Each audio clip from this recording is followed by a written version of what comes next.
Bonjour à tous, ça y est, c'est le grand jour pour Jean-Pierre et Fabien qui s'apprêtent à quitter Le Havre pour prendre la direction d'Itajaï. Le départ de la Transat Jacques Vabre sera donné à 13h30 exactement et on va vous faire vivre les toutes dernières heures avant le coup d'envoi. C'est parti.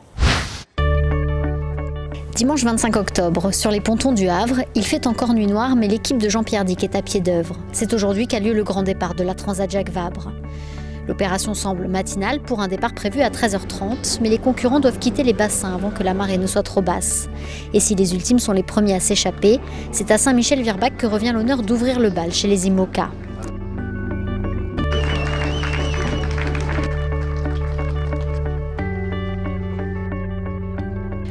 Mais Jean-Pierre et Fabien ne sont pas encore à bord car ils ont un petit déjeuner prévu avec les partenaires venus nombreux pour les encourager. Le temps d'échanger quelques mots autour d'un café et nos deux marins filent.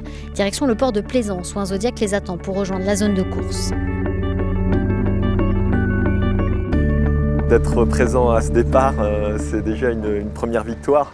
Maintenant, effectivement, la régate a lieu et au début, c'est crème solaire et petit temps, puis après ça va rapidement monter dès cette nuit et il faudra être là, il faudra être présent.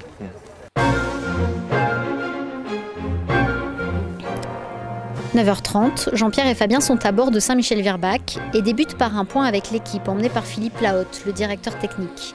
Puis le skipper et son co-skipper se glissent à l'intérieur du bateau pour faire un dernier point météo et donner les instructions qui permettront au team de préparer au mieux les premières heures de navigation. On rentre les données de prise ce matin à l'hôtel, je les remets dans l'ordinateur du bateau. Voilà, on fait quelques petits routages sur la première partie de course pour voir un petit peu la configuration du bateau à mettre d'ici le départ là, pour les premières heures de course et la suite. On prépare la configuration immédiate pour le départ et puis pour les 4 premières heures de course environ. Et donc on envoie ce qu'on appelle le J3 qui est une trinquette. Un génois qu'on appelle J1 et puis l'ensemble des passages de gouttes. Et là présentement j'étais en train de ranger les drisses. Sinon on a un vrai lit à serpent. C'est pas désagréable mais c'est pas fonctionnel. Et même si l'équipe affiche un grand sourire et semble détendue, c'est avec beaucoup de rigueur et de professionnalisme qu'elle ajuste les tout derniers préparatifs. Tout soit prêt, qu'on fasse attention quand on passe les écoutes et tout ça, qu'il n'y ait pas un problème. Une écoute mal passée, ça peut engendrer la casse de matériel et tout ça. Donc ça on rigole un peu mais on fait attention quand même, on revérifie plusieurs fois.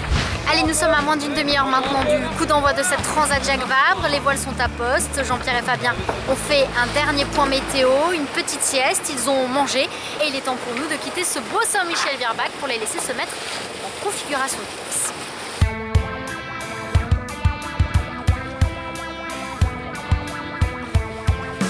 Concentrés, Jean-Pierre et Fabien rejoignent leurs concurrents sur la ligne de départ, sous le regard des partenaires Saint-Michel et Virbac, venus afficher leur soutien sans faille jusque dans les dernières secondes.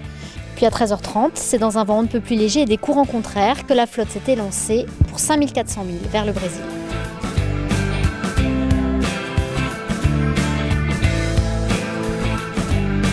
Voilà pour les toutes dernières images qui nous ont permis de suivre Jean-Pierre et Fabien jusqu'au départ de cette Transat Jacques Vabre. Il est temps pour nous de les laisser filer, de plonger nos yeux sur la cartographie pour suivre leur parcours jusqu'à Itajaï.